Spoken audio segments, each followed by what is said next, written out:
The city never truly slept, but he hadn't slept in years. Elliot Vaughan paced the streets in the early hours, his mind a restless storm of thoughts. His nights were an endless cycle of exhaustion and frustration, his body crying for rest while his mind refused to obey. He had tried everything: medication, meditation, even therapy, but nothing could grant him sleep. Tonight, like so many other nights, he wandered aimlessly. The streetlights flickered as he passed beneath them, and the wind carried the faint sound of ticking. Hundreds of ticks, like a swarm of tiny, unseen creatures clicking their teeth in the dark. That was when he saw it. A tiny, decrepit clock shop, squeezed between two buildings like a forgotten relic of time itself. The glass window was thick with dust, its display lined with clocks of all shapes and sizes: grandfather clocks, pocket watches, delicate golden timepieces. Yet, something was off. Every clock was frozen at a different, meaningless time.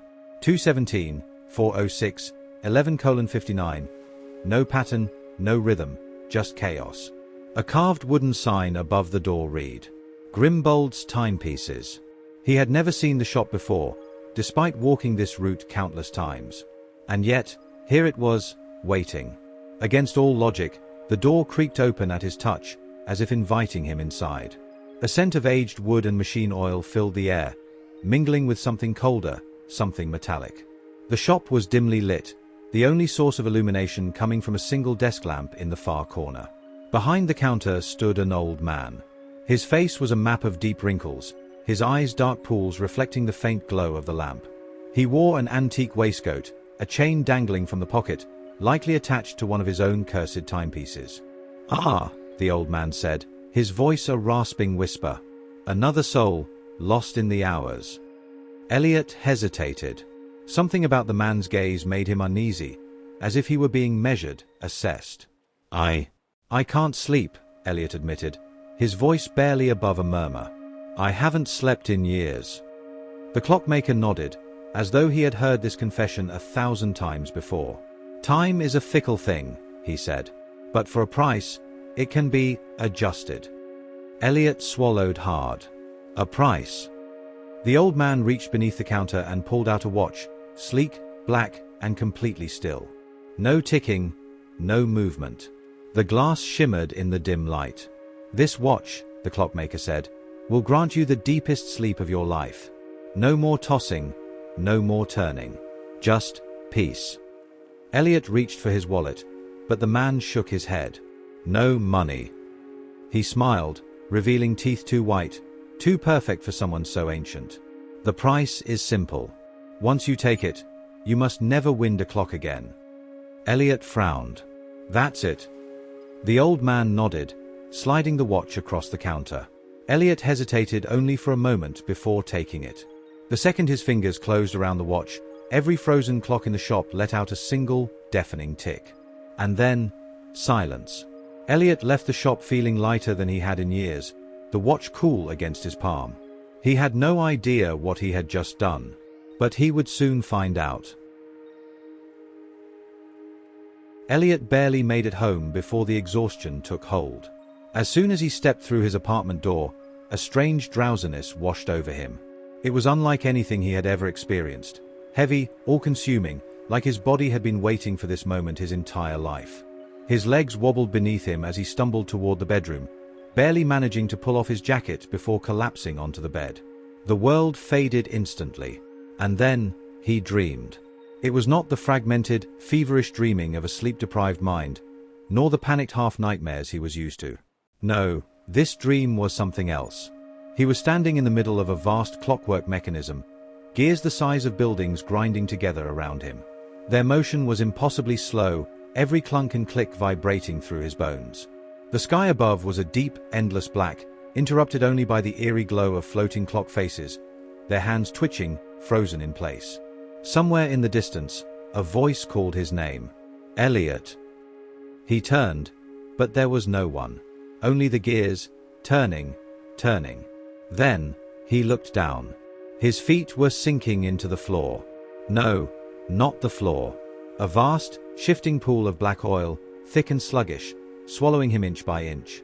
He tried to move, but the more he struggled, the more it pulled him down. The clocks overhead began to tick. A slow, deliberate rhythm. "Tark, Tark, Tark." The voice came again, closer this time. A whisper brushing against the back of his neck. "Time is moving, Elliot." He woke with a gasp. For a moment, he lay still, the weight of sleep still pressing against his limbs. The dream clung to him like cobwebs, refusing to fade. His heart pounded as he sat up, blinking at the early morning light filtering through his blinds. And then he realized something. He had slept. For the first time in years, he had fallen asleep the moment he hit the bed. No tossing, no turning. And more importantly, no nightmares, at least not the kind he was used to. He reached for the watch on his nightstand. It was still cool to the touch, its smooth black surface free of any markings. No hands, no numbers. Nothing to indicate the passage of time. And yet, when he closed his fingers around it, a faint, rhythmic ticking echoed in his ears. He shivered. By the time he left his apartment that morning, Elliot felt like a new man. He moved through the city with a clarity he hadn't known in years. His mind was sharp, his body refreshed. Even the usual noise of traffic and chatter seemed distant, as if he were floating above it all. But as he passed a street vendor stand, something odd caught his eye. A clock. A cheap, plastic wall clock hanging beside a rack of sunglasses. The hands twitched violently, jerking forward and snapping back, as if caught in a battle against time itself. No one else seemed to notice. Elliot's stomach twisted. He hurried past, but the sensation followed him. As he walked, every clock he passed seemed wrong. A cafe's digital sign blinked nonsensical numbers. A wristwatch on a passing stranger's arm spun backward. Even the City Hall's grand clock tower, something he had seen countless times, now stood eerily still, its hands frozen at 12:13. A whisper crawled through his mind, just like in the dream. "Time is moving, Elliot." His fingers tightened around the black watch in his pocket. He had a terrible feeling that something had changed. And whatever it was, it had only just begun. Elliot couldn't shake the feeling that something was wrong. At first, it was just a whisper of unease, a faint static in the back of his mind. But the longer he walked through the city, the worse it became. Clocks were behaving strangely. Some were frozen, others were spinning out of control.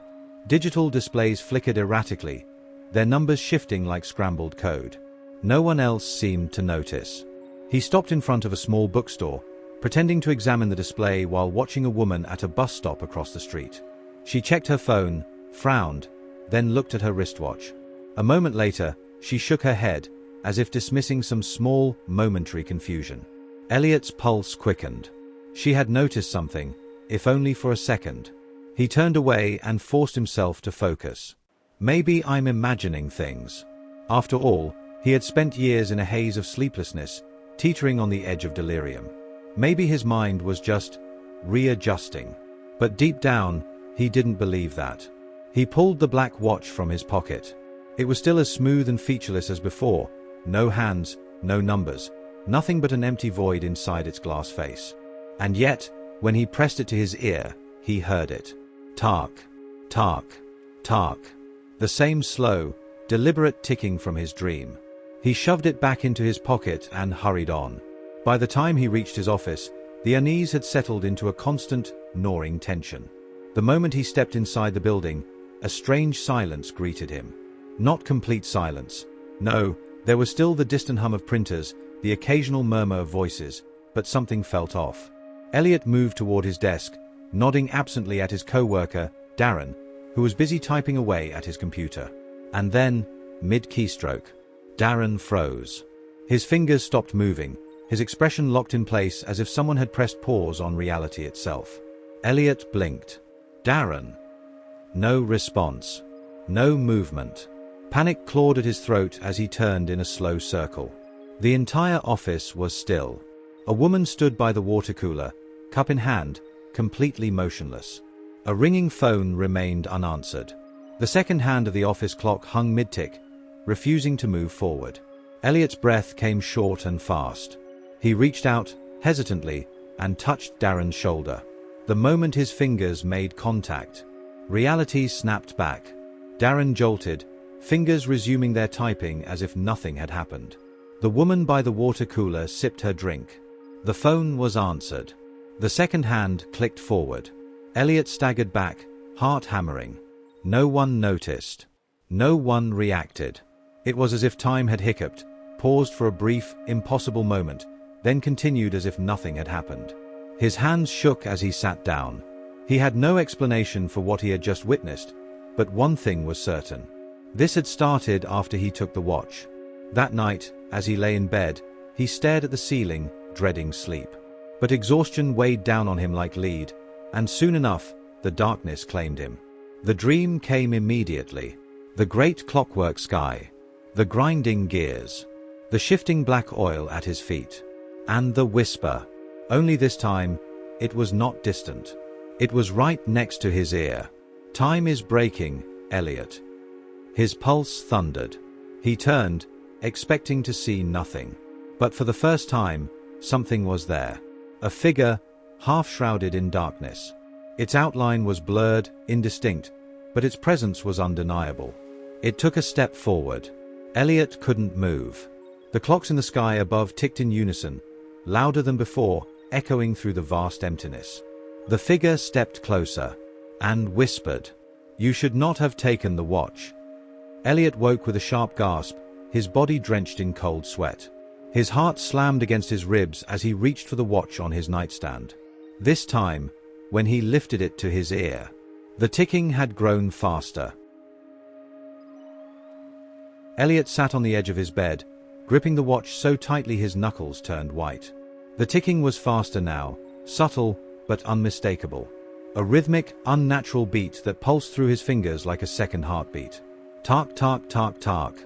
His dream still clung to him like damp fog. The image of the shadowy figure burned into his mind. The whisper still echoed in his ears. "You should not have taken the watch." Elliot swallowed hard. His instinct screamed at him to get rid of it, to hurl the cursed thing out the window and never look back. But something deep inside told him it wouldn't matter. It was too late. The moment he had touched the watch, something had changed. And it wasn't finished with him yet. The city felt different today. It wasn't obvious at first. The streets were still bustling, cars honked, people moved with the same hurried determination as always. But every so often, something shifted. A man walking past him flickered, like a glitch in an old video. Just for a second. One instant he was striding forward, the next his foot snapped back to where it had been a step ago, before reality caught up and carried him onward. A child's laughter rang through the air, but the sound echoed in an unnatural loop, repeating itself once, then twice, before cutting off mid-note. Elliot's pulse quickened. Something was wrong with time. And it was getting worse. By the time he reached his apartment that evening, the tension in his chest had tightened into a knot of cold dread. He locked the door behind him, exhaling shakily. His body was exhausted, but his mind was a live wire, crackling with unease. He moved toward the bathroom, splashed cold water on his face, and looked up. And froze. His reflection had not moved with him. A jolt of terror shot through him as he stared into the mirror. He had leaned forward, but the man in the glass was still upright, standing just as he had been a moment ago. Then, slowly, unnervingly, his reflection caught up. His mirrored self leaned forward, matching his movement a second too late. Elliot stumbled back, his breath coming in sharp gasps. The reflection simply stood there, watching him with an intensity that made his skin crawl. The air in the bathroom grew thick, heavy with something unseen. And then, the reflection smiled. A slow, deliberate grin that did not belong to him. Elliot's stomach turned to ice. His own face, was grinning back at him with a twisted amusement, as if it knew something he didn't. And then, without warning, the reflection spoke. "Time is unraveling, Elliot." The voice was his, but warped, stretched, layered with something deeper, something ancient. Elliot stumbled out of the bathroom, slamming the door shut behind him. His breath came in ragged gasps. His hands trembled violently as he pressed them against his temples, trying to steady himself. This wasn't real. It couldn't be real. But then, from inside the bathroom, he heard something that made his blood turn to ice. A soft, rhythmic sound. Tick, tick, tick. The same ticking from the watch. Only now, It was coming from inside the mirror. Elliot backed away, heart hammering against his ribs. Something was in there. Something wearing his face. And it was waiting. Elliot didn't sleep that night. He sat on his couch, every light in the apartment switched on, the bathroom door still shut. The ticking from the mirror had faded after an hour, but he hadn't dared to check if his reflection was back to normal. The watch sat on the coffee table in front of him, its smooth black face staring back at him like an unblinking eye. His mind raced. Time is unraveling, Elliot. That wasn't just a hallucination. It wasn't a trick of his exhausted brain. The world around him was breaking, glitching, slipping in and out of sync. The clocks, the frozen people, the echoes of laughter. His own reflection speaking to him. And it had all started the moment he took the watch. His fingers curled into fists. He needed answers. And he knew exactly where to get them. The city felt even worse today. As he walked through the streets, the distortions became impossible to ignore. People flickered in and out of step, conversations rewound mid-sentence. A cyclist on the opposite sidewalk suddenly appeared 5 feet behind where he had been only a second ago. No one reacted. No one noticed. Elliot's breath was shallow as he pressed forward, his destination clear in his mind. He had to find the Clockmaker. But when he reached the alleyway where the tiny shop had been, it was gone. A cold wave of dread crashed over him. The storefront, the dust-covered window, the eerie display of frozen timepieces, it had all vanished. In its place stood nothing but a narrow brick wall, as if the shop had never existed. Elliot took a step back, heart hammering against his ribs. Had it ever been real? No. It had to be real. He still had the watch. He still felt its impossible ticking. He pressed a hand against the wall, his fingers tracing the rough brick. It was solid, unmoving. And yet, when he closed his eyes, he swore he could still hear the echo of gears turning, deep beyond the stone. A whisper slithered into his mind. "You are running out of time." Elliot gasped and stumbled back, his eyes snapping open. The city around him blurred for a moment. Buildings stretched unnaturally tall, the sky flickered from blue to deep night and back again, before settling back into place. His vision swam. A splitting pain shot through his skull. His body wasn't meant for this. It wasn't meant for whatever was happening to time itself. He needed a new plan. If the Clockmaker had disappeared, there was only one other place to turn. Someone else had noticed the strange things happening. The woman at the bus stop. The one who had checked her phone, then her wristwatch. She had seen something. Elliot didn't know who she was. But he had to find her. Before time ran out. Elliot had never tried to track down a stranger before, but desperation sharpened his instincts. The woman from the bus stop, she had been real. He wasn't imagining it. Someone else had noticed time shifting, if only for a moment. That meant she was connected to this, somehow. Maybe she could see the cracks the way he could. And if she could see them, maybe she knew something he didn't. He retraced his steps from the day before, moving with purpose through the crowded streets. The bus stop came into view. Empty. His heart sank, but he didn't stop. He scanned the street, searching for anything familiar. A glimpse of her coat, her hair, anything. Nothing. He checked his watch, then stopped. He wasn't wearing a watch. And yet, for a single moment, his wrist felt heavy, as if something invisible had been there. A chill ran down his spine. He pulled out the black watch from his pocket. It remained still and featureless, but when he lifted it to his ear, the ticking had quickened again. Tark, tark, tark, tark. A whisper stirred in his mind. Find her. Elliot spun around, and then he saw her. She was further down the sidewalk, walking briskly, her gaze darting around as if she too was searching for something. Without hesitation, he followed. The woman walked fast. Too fast. It took all of Elliot's focus to keep up without making it obvious he was trailing her. She weaved through the streets, glancing over her shoulder more than once. She knew something was wrong. Elliot's pulse quickened. He had to talk to her. Finally, she turned into a small cafe. He hesitated only a moment before following her inside. The bell above the door jingled softly. The cafe was quiet, only a few customers seated at scattered tables. The woman had taken a spot by the window, hands wrapped around a cup of coffee, her eyes fixed on the street outside. Elliot swallowed his nerves and approached. "Excuse me," he said. She stiffened. Slowly, she turned to look at him. Up close, she was in her mid-30s, dark hair pulled back, eyes sharp and wary. "Yes." Elliot hesitated. He didn't know how to say this without sounding insane. But he didn't have time to be careful. "You noticed it, didn't you?" he said quietly. "Yesterday. At the bus stop." Her expression barely changed, but her fingers tightened around the coffee cup. "I don't know what you're talking about," she said flatly. Elliot pulled out the watch and set it on the table between them. The woman's breath hitched. For a long moment, she simply stared at it, something like fear flickering in her eyes. Then, barely above a whisper, she said, "Where did you get that?" Elliot exhaled. So she did know something. "The Clockmaker," he said. "Grimbold's shop." The woman went still. The silence stretched between them.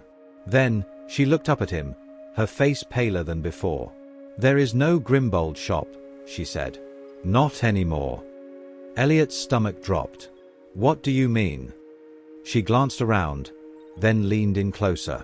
Her voice was barely audible. "You shouldn't have taken that watch," she said. "Do you have any idea what you've done?" Elliot's mouth was dry. "No," he admitted. "But I need to know." The woman exhaled slowly, as if making a decision. "My name is Mara," she said. "And if you want answers." She glanced toward the window. "Then we need to leave. Now." Elliot followed her gaze. A man was standing across the street, motionless, watching them. The moment Elliot met his eyes, the man glitched, a blur of movement, like a broken film reel skipping frames, before appearing a step closer. Elliot's blood turned to ice. He grabbed the watch and stood. Mara was already at the door. "Come on," she hissed, "before they catch up." And then she was gone, slipping into the streets. Elliot hesitated only a second before shoving the watch into his pocket and running after her, as the man across the street took another step forward. Elliot ran. The city blurred around him as he followed Mara through the twisting streets, his breath coming in short, sharp gasps. Behind them, the man, the thing, pursued in eerie, glitching steps, slipping through time like a needle through fabric. One moment, 20 feet away. The next, 10. Mara yanked him into a dark alley, her grip firm. "We don't have much time," she panted. "No kidding," Elliot gasped. "Who the hell are they?" Mara glanced over her shoulder. "Timekeepers," she said. "They fix what breaks. And right now, you are the break." Elliot's stomach twisted. "Me." "The watch, Elliot." She gestured to his pocket. "You were never supposed to take it. It belonged to him." Elliot didn't need to ask who him was. He knew. "The Clockmaker. Grimbold. The shop," he murmured. "It disappeared." Mara nodded grimly. Because time corrected itself. Grimbold was holding reality together in ways he shouldn't have. The moment you took the watch, you threw everything off balance. Elliot's pulse thundered in his ears. "So what do I do?" Mara exhaled. "You give it back." A cold wave of dread passed over him. "But he's gone." She shook her head. "Not gone. Just misplaced." She stepped closer, lowering her voice. "Time isn't linear, Elliot. It's a loop. Right now, you're an anomaly, a crack in the pattern. The watch is tethering you to a moment that no longer exists." Elliot clenched his fists. "So how do we fix it?" Mara hesitated. Then, carefully, she pulled something from her coat pocket. A pocket watch, old and ornate, its golden face cracked like splintered glass. "This is a key," she whispered. "A way back." Elliot swallowed hard. Behind them, footsteps echoed, slow, deliberate. The timekeeper had found them. "We have to go now," Mara urged. The air around them warped. The alley stretched impossibly long, and the walls flickered between brick, stone, and something impossibly ancient. The timekeeper took another step. Mara snapped open the watch. Tick. The world folded. Elliot stumbled forward, into a familiar room. The ticking was deafening. He turned. The great clock tower. The gears spinning in endless rhythm. And there, standing before him, was the man he had met days ago. Grimbold. Only now, Elliot understood. The old man's face was lined with exhaustion, his hands trembling as they adjusted a broken cog in the machinery. His eyes met Elliot's. "You shouldn't be here," Grimbold said softly. Elliot took a step forward. He could feel the weight of time pressing down on him. "I made a mistake," he said.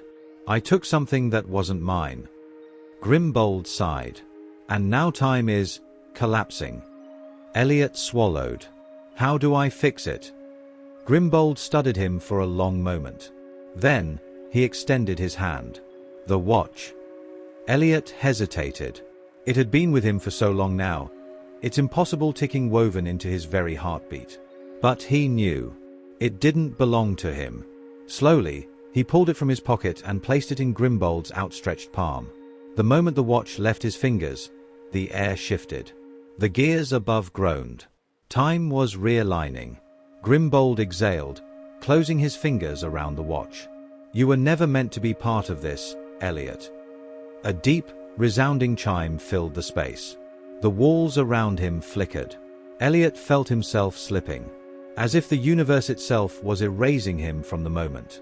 He had just enough time to whisper, "What happens now?" Grimbold gave him a sad smile. "You wake up." Elliot's eyes snapped open. He was in his bed. Morning light streamed through the curtains. His heart pounded as he sat up, his hands shaking. Had it all been a dream? A hallucination? He turned. His nightstand was empty. The black watch was gone. Elliot let out a shaky breath. He reached for his phone, checking the time. The date was wrong. It was 3 days earlier, before he had ever stepped into Grimbold's shop. His mind reeled. Had time reset? Had he been erased from the anomaly? A sharp knock at his door startled him. He hesitated, then got up and opened it. A delivery man stood there, holding a small package. Elliot Graves. "Yeah." The man handed him the box, nodded, and walked away. Elliot shut the door, staring at the package in his hands. No return address. No markings. His breath caught as he tore it open. Inside, a single pocket watch. Black. Featureless. And from deep within its glass face. Tick. Tick. Tick. Elliot's blood ran cold. It wasn't over. Not yet.